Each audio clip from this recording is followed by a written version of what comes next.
We've had a very, very gentle rain all day, and I must say the garden seems to be enjoying it.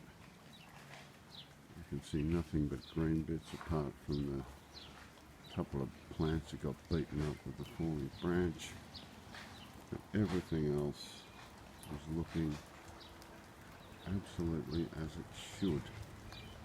For those that were following my soil amelioration experiments, this is all that's left of the pile of clay. It's now mostly grass clippings, and I'm just going to let that sit and rot down for a bit.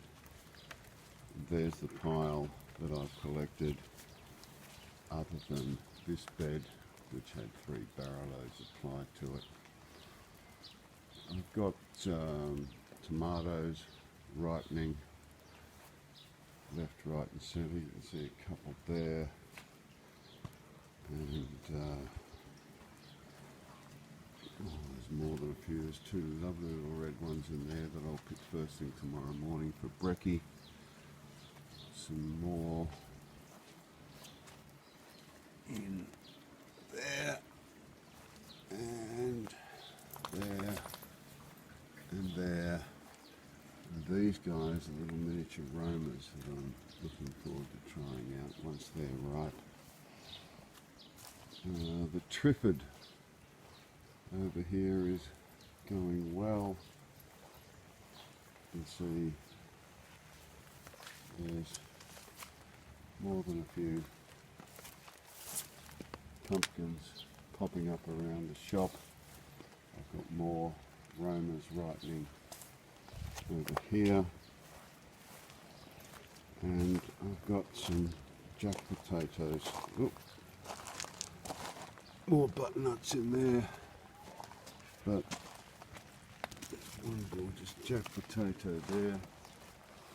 There's another one up here, and the jack potato has decided to start climbing, so I'm encouraging it.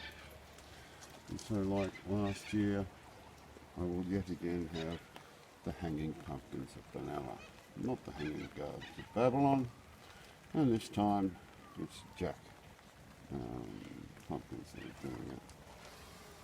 I've been catching up on maintenance with the succulents, the rosemary. The one cutting that survived out of 7 I took is doing very well. It was repotted today. I try to choose at least humid, if not rainy day to do that sort of thing. I think you agree it's looking rather splendid. Everything else in the garden seems to be absolutely rosy. So while life is wonderful, I'll sign off. Peace, love and light, people.